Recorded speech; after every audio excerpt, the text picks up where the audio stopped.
And good evening. We begin with that legal shocker late today. Fox News and Dominion voting systems reaching a $787.5 million settlement, narrowly avoiding a defamation trial. Lawyers for both sides agreeing to that monster settlement shortly after the jury was sworn in and moments before opening arguments began. The deal ends a lengthy legal battle over whether the media company defamed the voting machine maker in the weeks and months following the 2020 presidential election, as some of their coverage continue to push unfounded claims of election fraud, including having former President Trump's lawyers on who repeated the false narrative that Dominion's machines were rigged. The settlement also means the network will avoid having its highest profile figures, including Rupert Murdoch and Tucker Carlson, to testify under oath in front of a jury.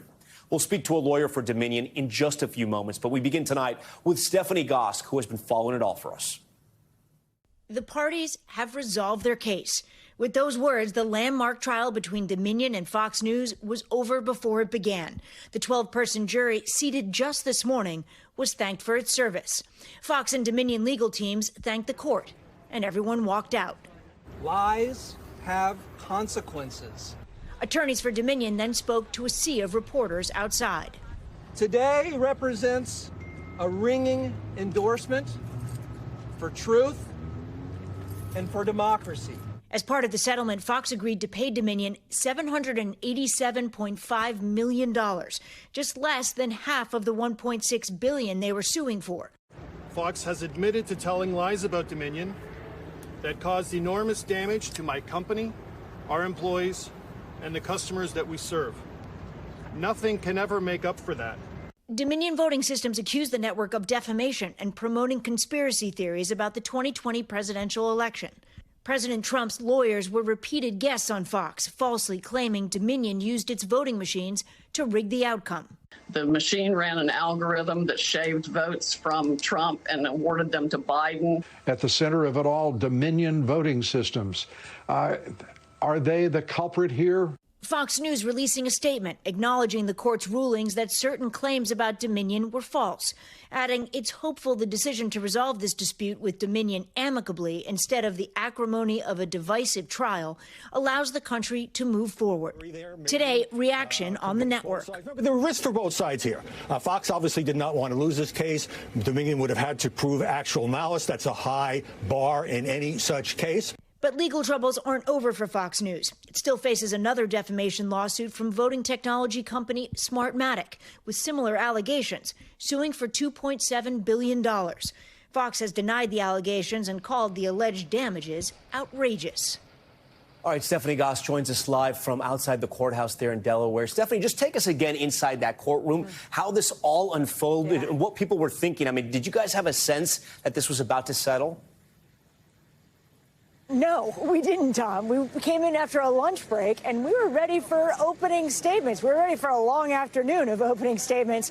But the jury never came in, and then that delay stretched into hours. The judge finally did come back in, and with very little ceremony, said an agreement had been reached. He thanked the jury, the lawyers thanked the court, and just like that, this trial that was supposed to last 5 to 6 weeks was just suddenly over. Just like that. Stephanie, you know, we've seen a lot of statements from both sides. There's been a lot of reporting so far since this agreement was reached. But has Fox News admitted to actual malice, which was at the heart of this case in defamation? You're right, Tom. It was at the heart of this case. And critically, no, they have not. They have acknowledged the court ruling that certain statements about Dominion were false, but they have not admitted to spreading lies knowingly or with a reckless disregard for the truth. That was exactly what Dominion was going to have to prove in court, Tom. All right, Stephanie Gosk leading us off tonight here on this monster story. Stephanie, we appreciate it. For more on this historic settlement, we are joined now by Justin Nelson, co-lead counsel for Dominion Voting Systems. A huge day for your company, of course, a huge day for you and your law firm as well. Justin, I do want to ask you, you know, they've settled now for $787.5 million. You've been at this for 2 years. And I don't mean to be sort of crass here or to be flip, but what do you think was the straw that broke Rupert's back? I don't know. From all along, from our perspective, this has really been about two things. It's been about accountability, and it's been about trying to make whole, to some degree, our client Dominion. And today we achieved both of these. I think what put Fox over the top, that's something for them. I know from our perspective, what we really cared about was that accountability, and a public settlement of north of $750 million really helps send the message, the fact that really does, truth matters and lies do have consequences. Fox News, according to the Wall Street Journal that is reporting this, they don't have to issue an on-air apology. I know other right-wing outlets like Newsmax and OAN have. Is there a reason why Fox News will not issue that on-air apology? Was that some of the terms of the agreement? Well, from our perspective, again, it was about that accountability point. And that's what really we cared about all along. We can't control what Fox does. What we can control is what we care about. And what we care about has been making sure that there is a record. This is the first time, really, that anybody has been held to account for the lies of the 2020 election. And for this to be in a public settlement right after the jury was picked, and Dominion employees have suffered such huge amounts of harm. For there to be this amount of settlement has really been important to our client to be able to recover some of the harm that has occurred to them. What do you think your biggest piece of evidence was, your strongest piece of evidence that you were going to present to this jury? That's a great question. I think what you saw in the summary judgment briefing was just a mountain of evidence. And in your introduction right now, you talked about the actual malice standard and knowing a reckless disregard. Obviously, there is a settlement, but I think what really does come across is that the record does really speak for itself. What you saw was text after text, email after email, really demonstrating that behind the scenes, behind closed doors, these guests really did know. And so that's what the summary judgment papers, I think, showed. And I think the heft of all that evidence really was what I think helped our case a whole bunch. What was your sense? Do you think Rupert Murdoch, do you think your opposing counsel was worried about you guys putting on those high-profile Fox News names, and even Rupert Murdoch himself on the stand? Do you think that weighed into this decision to settle? I really can't speak for why Fox acted the way it did. I think obviously a benefit of avoiding trial is that there are no witnesses, and that what happened really was a public acknowledgement today. And so that's why we see today as such a huge win. It was a message, a really strong message of accountability. And again, from our perspective, we had a damages model that we are getting paid soon, that's what the settlement is, in ways that we can guarantee having a huge victory right now. And the damages model that we had, there was a base case damages model that was actually less than what Fox is paying. There is a growth case damages model that was more. And of course, we could have waited a few years to win a jury verdict and collect on that. But to have that money today and to send a message today really meant a lot. And that's what we were focused on. Justin, I have to ask you, the issue of the special master looking into other potential evidence in this case, does that now end? I don't know the answer to that. That's really a question for the court. But, I mean, what is your understanding? I mean, I didn't go to law school, so if you could explain it to us. And we're going to have Danny Savalas on here in a moment, who maybe can. But why would that investigation continue if this case has been settled? Well, I think really it depends upon what the court wants to do with it. And so that really is an issue that the court will have to decide. And from our perspective, it's within the court's right to do so. What this settlement does is ends the dispute between Fox and Dominion. And beyond that, it's really up to the court. I hear what you're saying. I think I know where you're going also. I do want to ask you, are there any other terms that have not yet been reported that Fox has to meet to make sure this commitment stands and this settlement stands? Well, look, any settlement's going to have a bunch, but I would say that what you saw already was that, again, really important was a public acknowledgement that the summary judgment order that the court issued, that Fox is acknowledging the falsity of those lies according to the summary judgment order. And that was obviously a really important public reckoning. And so when you combine the public reckoning, when you combine the evidence that has emerged and the fact that they are paying north of $750 million, that's why we believe that today really is a message for accountability and a strong signal that we can correct these lies. And that's what today does. Justin, if you can, and this will be my last question for you, could you tell us or at least share a little bit about what the conversation was like once you told your clients the amount of money they were going to get from Fox? Well, I was in the courtroom, and so as we were picking the jury, I was picking the jury, and we came out, and it had been settled. But for Dominion, over 2 years ago, Dominion was thrust into this whirlwind of lies that it had nothing to do with. And all of a sudden, it was in this alternative universe where up was down and there was these conspiracy theories, and it hurt Dominion, it hurt the election workers across America, and it hurt our democracy. And it's still hurting. And Dominion is still suffering. The employees still routinely suffer threats. It is obviously incredibly difficult for the company to that huge hit of reputation, because the reality is, of course, is that based upon these lies that are still propagating, many people still believe them. And so today, I think really across the board for the company was a day of vindication. Justin Nelson, co-lead counsel on this case for Dominion Voting Systems. We appreciate your time here on Top Story. We want to stay on this settlement and what it could mean for Fox, its talent, and other news organizations. I want to bring in NBC News legal analyst Danny Savalos and Wall Street Journal media and entertainment reporter Joe Flint. We should mention the Wall Street Journal is, of course, owned by Rupert Murdoch's News Corp. Joe, thanks so much for coming on. You know, your byline and your story in your newspaper has a lot of new information maybe some other people don't have. I want to ask you, you have covered this sort of industry for a very long time. How would you characterize what's just happened to Fox? Well, it's certainly a huge blow. There's no other way to put it. That figure is huge, $787 million. You know, it's almost $1 billion. One of the biggest, if not the biggest, defamation settlement ever. It's a blow not only to the network's bottom line, but obviously it's hurt their credibility some. Ironically, it's yet seemingly to have hurt their audience or their ratings or their ad dollars, but we'll see what happens. So it's a very significant day. I was not surprised it settled.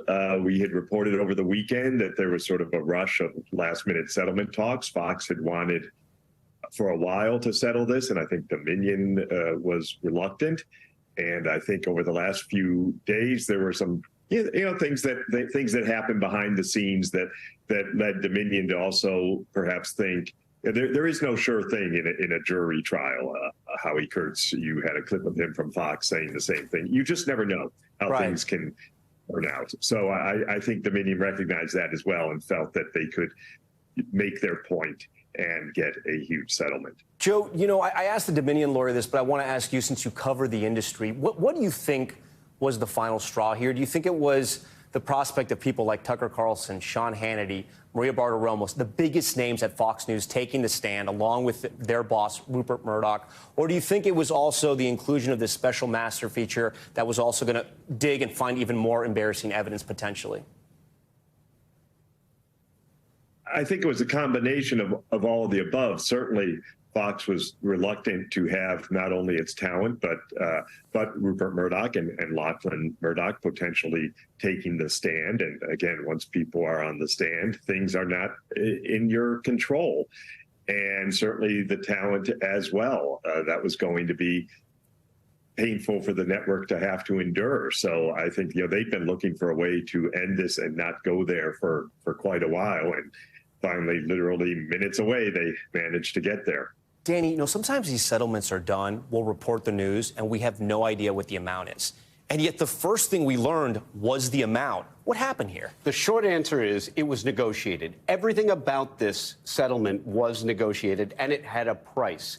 Because the plaintiffs had such leverage in this case, that had to be an issue. Fox would have certainly said, we don't want it to be public. And the plaintiffs said, well, we want it to be public. By the way, plaintiffs always want settlement numbers to be public because it's a trophy on their wall. It's something they can show other clients down the road. And this is a number that these plaintiffs absolutely wanted. And by that, I mean their lawyers. I mean, lawyers like Justin, this is great news for them. So that may have had a price. It could have been the case that Fox said, well, if you're going to do that, then cut us a break of $1 million, $2 million. Everything has a price. But if you have a strong enough case, and I've seen these in huge number of cases where the liability is strong, plaintiffs' attorneys say, no, I will not agree to a situation where this settlement number is secret. You're going down, and if you want to settle this case, we get to make it public. Look, at this point, Tom, none of this is about the law. Settlement is about negotiation skills and basically looking at each other, two gunslingers in the dusty road, right, seeing who blinks first. There's almost no law involved in a settlement. And in this case, that's exactly what happened. Go ahead. Yeah, I was going to say, why do you think Fox blinked, though? Because it is so hard. These defamation cases are so hard, especially when they go to a jury. Why do you think they blinked? Risk. Defendants hate risk. Their insurance companies hate risk. And risk is something that is potentially devastating here. Keep in mind, too, a lot of folks have been asking me, wow, is it unusual that they were talking about settlement while they're picking a jury?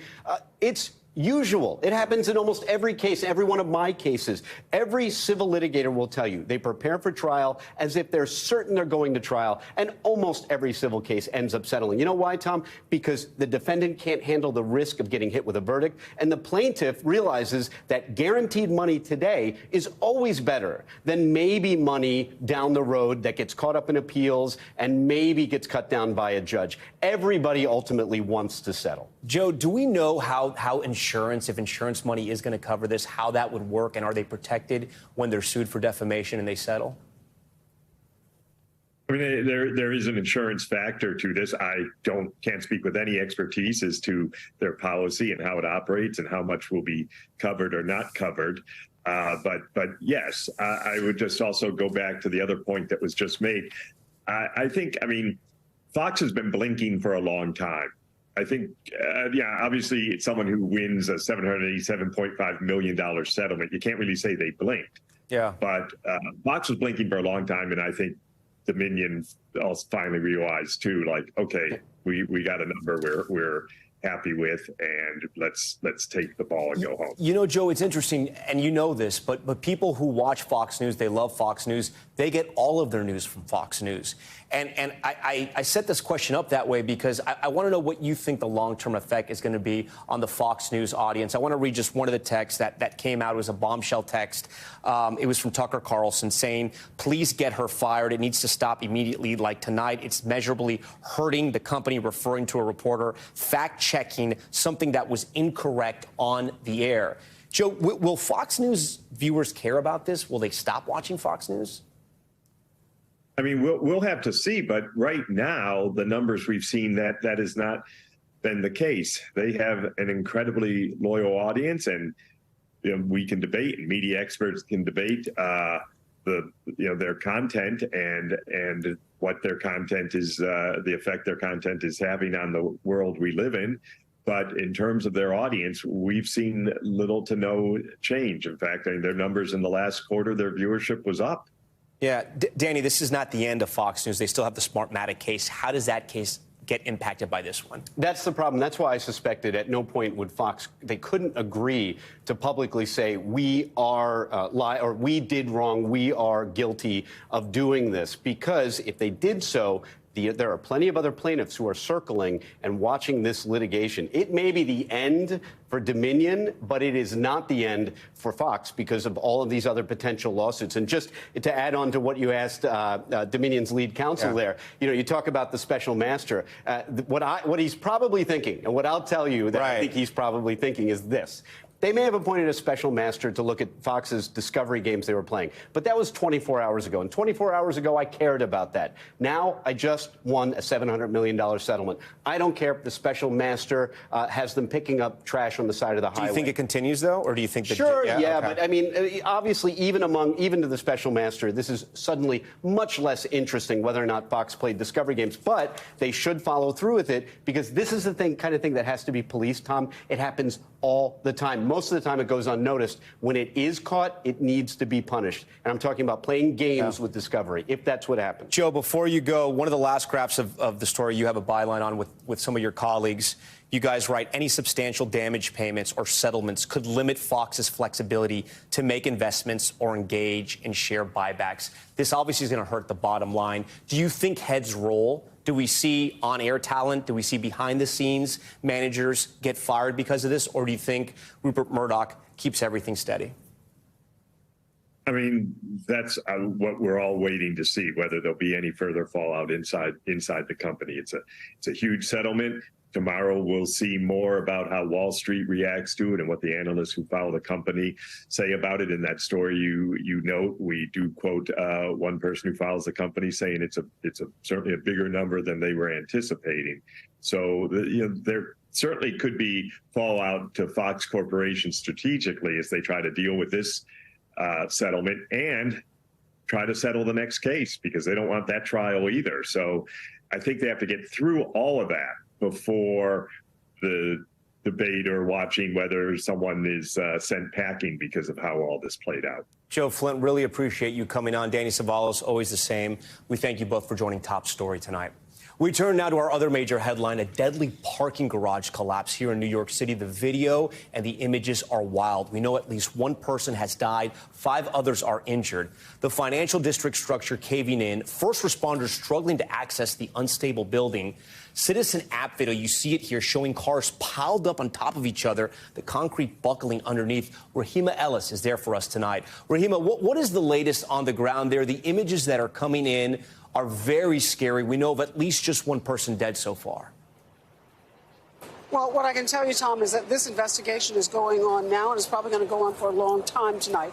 One of the things, if you look just midway down the block, you can still see the fire department vehicles, as well as the fact that there's a lot of activity here. You can see the sign there that says park, next to it Pace University. So Pace University, we're told, canceled its classes for the evening because the stability of the building next to it, this parking garage, is uncertain. They want to make certain that no one else is injured in this collapse. A 4-story garage building this afternoon collapsed on this very narrow street here in what's probably the oldest part of New York and Manhattan. But authorities were able to make their way in with these huge fire trucks and do the best that they could to rescue people. 1 dead, 4 hospitalized, we're told, in stable condition, and 1 worker refused treatment. We're told they were all garage workers. Tom? And Rahima, and walk us through this. I know you've been reporting this throughout the night, but first responders were going in. There was some fear. They're coming back out. Do they know when they can get back inside the building, or can they continue to try to rescue people if they're trapped? Well, the firefighters are not going into the building themselves. They had gone in earlier. That's what they do. They rush into dangerous situations. But it was deemed to be too risky. They determined that this building was immeasurably unstable. Listen to what a chief of operations of the fire department had to say about that very question, Tom. Listen to this. We had firefighters inside the building conducting searches. The building was continuing to collapse. We made the decision to remove all our people from the building. We deployed our robot dog into the building. They were able to give us a video inside, and then we were able to fly our drones inside to conduct an assessment and conduct searches. So they were able to use mechanical eyes inside this building so as to not put any human lives at risk, Tom. Again, search is continuing. It's going to be a long night here. All right, Tom? Rahima Ellis on that breaking news for Top Story tonight. Rahima, we appreciate all that. There's also new developments tonight in the shooting of a black teenager who rang the wrong doorbell. The white homeowner turning himself in, then posting bail today. 84-year-old Andrew Lester now facing 2 felony counts and telling investigators he was, quote, scared to death. NBC News correspondent Maggie Vespa has more on the investigation and how the teen's family is responding to all of this tonight. Tonight, police say the white homeowner accused of shooting a Black Missouri teen who rang his doorbell, now out on bail after turning himself in to police. We are satisfied with the charges that are brought as charges. Obviously, we want to see it through to a conviction and appropriate sentencing. 84-year-old Andrew Lester faces the possibility of life in prison, charged with first-degree assault and armed criminal action for shooting 16-year-old Ralph Yarl in the head and arm after Yarl, hoping to pick up his younger brothers Thursday, accidentally went to the wrong home. Ralph says that he was shot through the screen door at point-blank range, and when he went to the ground, he was shot a second time. Meanwhile, new details on the homeowner's possible defense. Per a probable cause statement, Andrew Lester telling detectives he was in bed Thursday night when he heard his doorbell ring, adding he picked up his gun and saw a black male, approximately 6 feet tall, pulling on his exterior storm handle door. Lester noting he believed someone was attempting to break in and shot twice, adding he was scared to death, and the two exchanged no words. NBC News has made multiple attempts to reach out to Lester, but so far has been unsuccessful. Ralph's family says he only rang the doorbell and never tried to break in. The family's attorney says that Andrew Lester told Ralph, "Don't come around here," before shooting him. The family says Ralph, wounded, ran for his life. Meanwhile, more than 1,500 of his high school classmates rallying around Ralph today, wearing blue, his favorite color, and willing his recovery along.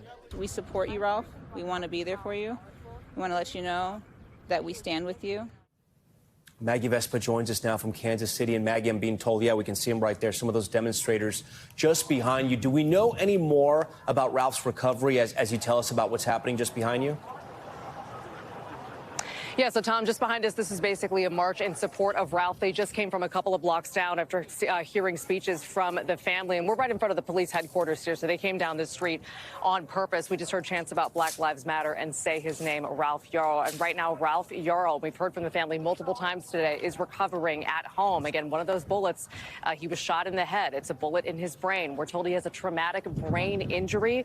Parts of his speech are still hindered. He's regaining that slowly. The family's hopeful for a full recovery, but they say, of course, nothing's guaranteed. That being said, they do have the support of this community behind them.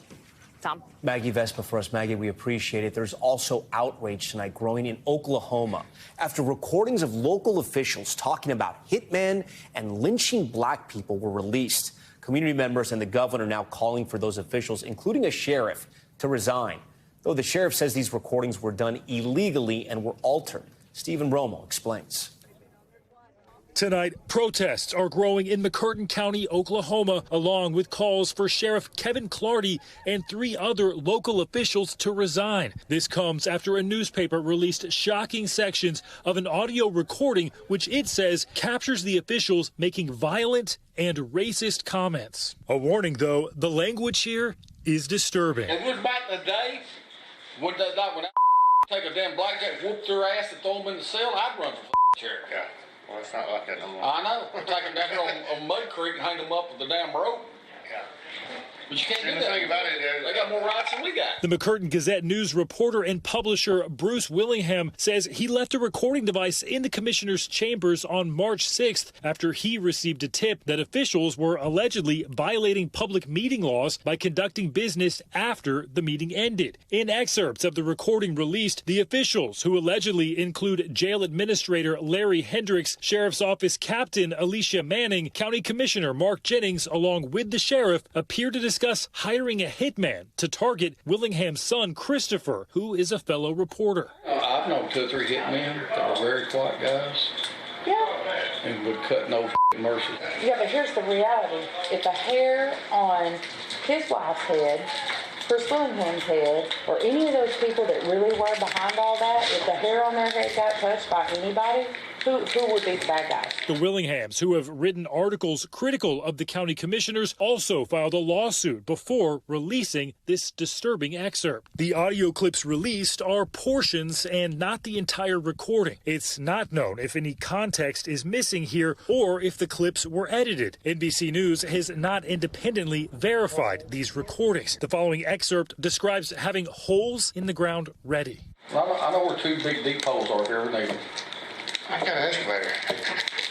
These are like pre-dug. They initially started out talking about various people that might beat us or wanted to beat us, and then they get into the county commissioner says, well, he's got two deep holes. Sheriff Clardy nor the three others could be reached for comment, but the sheriff's office did post a statement calling the audio, quote, illegally obtained, and writing in part, our preliminary information indicates that the media released audio recording has in fact been altered. The motivation for doing so remains unclear at this point. The matter is actively being investigated. Oklahoma Governor Kevin Stitt has called on all four to resign. The mayor of Idabel, which is the county seat, has done so as well. I hate to know that this is 2023 and we still have folks who want to live like the 1921 Al Capone lifestyle when you start talking about lynching and killing folks and act like human lives don't mean anything to you. All right, Stephen Romo joins us now on set. And that newspaper reporter, Bruce Willingham, we just heard from him there, says he's got more recordings? Yeah, he says more recordings are possibly going to be released on Thursday. The mayor of Idabel, where all this happened, actually released that information. We also know that Mr. Willingham says that he sent the full recording unedited to the FBI and to the Oklahoma AG's office, and they are investigating. One other note, the Oklahoma Sheriff's Association has suspended the 3 law enforcement officers involved in this. They get to keep their jobs. That's a professional association, but it means more fallout could be on the way here. Yeah, so some new developments already. Okay, Stephen, we appreciate all that. Thanks for joining us. We want to turn out of politics. Florida Governor Ron DeSantis making a rare trip to Washington, D.C. to meet with Republican lawmakers amid widespread speculation that he'll soon announce a run for president. But with the Florida legislative session still underway, he's also doubling down on a fight against an American icon, Disney. Gabe Gutierrez reports. Please, Governor. Tonight, Florida Governor Ron DeSantis in Washington meeting with GOP lawmakers ahead of an expected presidential run, some already endorsing him. Can Governor DeSantis take on former President Trump? He absolutely can. He's the only one who can. DeSantis has not yet officially entered the race, but with former President Trump on the attack against him, polls show he's lost momentum. Ron DeSanctimonious is being crushed in the polls, all of them. Dueling super PAC ads already hitting the airwaves. Tell Ron DeSantis to keep his pudding fingers off our money. So why is he spending millions attacking the Republican governor of Florida? But DeSantis has largely stayed silent while Trump has piled on. Just today, Trump blasting DeSantis' feud with Disney, calling it a political stunt. They're going to live under the same laws as everybody else. The company opposed the Parental Rights in Education Act DeSantis signed last year that opponents labeled the Don't Say Gay law. It banned classroom instruction of sexual orientation or gender identity in kindergarten through 3rd grade. DeSantis and the Republican-controlled state legislature are now trying to wrestle back oversight power over Disney. Disney CEO Bob Iger calling the actions anti-business. And that just seems really wrong to me. Against any company or individual, but particularly against a company that means so much to the state that you live in. The governor trying to convince the national GOP that his leadership in the culture wars will be an alternative to Trump. Battle lines being drawn, with members of Congress starting to take sides. I'd like somebody who's frankly not a baby boomer. I'd like somebody that can carry us looking forward, and I think that man is Ron DeSantis. Gabe Gutierrez joins us tonight from Washington, D.C. And Gabe, Florida's Governor Ron DeSantis is learning just how tough it is to run against a former president. More of Florida's congressional delegation endorsing former President Trump today? Yeah, that's right, Tom. 6 Florida Republicans have now endorsed former President Trump, even though DeSantis' allies had previously asked the in-state GOP to hold off. Meanwhile, DeSantis has only secured the endorsement of 1 Congresswoman from Florida. So again, he's here in Washington tonight trying to prove to the National Republican Party that his campaign won't fizzle before it even gets started. Tom? Back now with incredible news tonight from the NFL. Buffalo Bills star Damar Hamlin getting a full clearance to play a mere 3.5 months after he suffered cardiac arrest during a game. Several specialists giving him the green light, and today Hamlin saying he plans to return next season. With that news, I want to bring in Dr. Dave Montgomery. He's a board-certified cardiologist. Dr. Dave, thanks so much. Hamlin says his diagnosis was commotio cordis. It's a direct blow to a specific part of the heart causing cardiac arrest. Another cardiologist who spoke to NBC said for that type of cardiac arrest to happen again to Damar Hamlin would be like lightning striking twice. Without getting too much into the science, what are the odds of this happening again? And is this safe that he's getting back out on the field?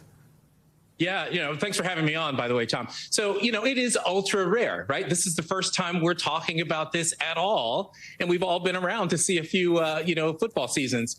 So it is rare for it to happen once. For it to happen again, Tom, even more ultra rare. And so, I think there's a lot of sort of, excitement around this. But I think we also should take a pause and say, is this really the right thing for Damar Hamlin? And I think there's a lot of debate around this still. Yeah, talk to me about that, right? Because it sounds like he's being medically cleared. Multiple doctors who have actually examined him are saying this.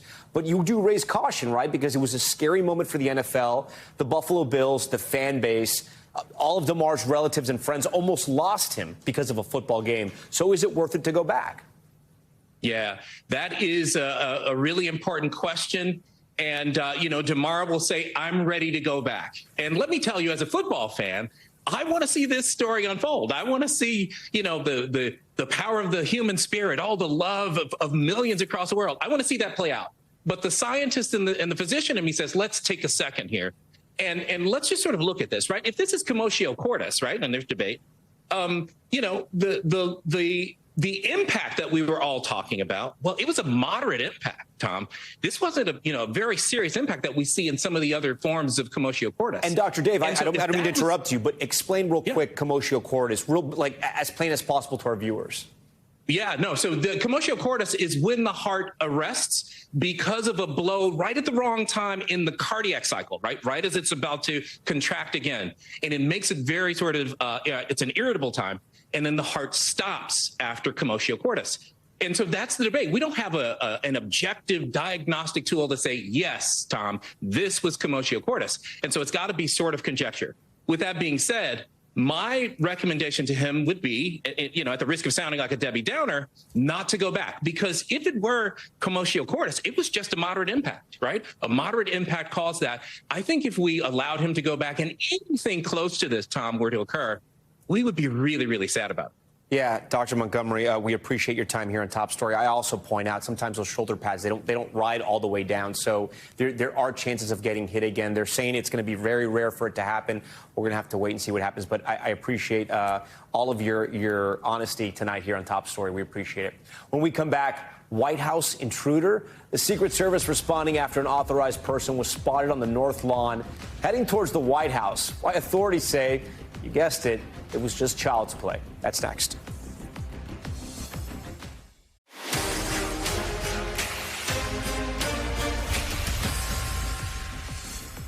All right, we're back now with Top Stories newsfeed, and we begin with another person shot and killed after going to the wrong home. Police say 20-year-old Kaylin Gillis was fatally shot when the SUV she was in accidentally pulled into the wrong driveway in upstate New York. Investigators say as the SUV was turning around, Kevin Monahan walked out of his home and fired 2 shots at the vehicle.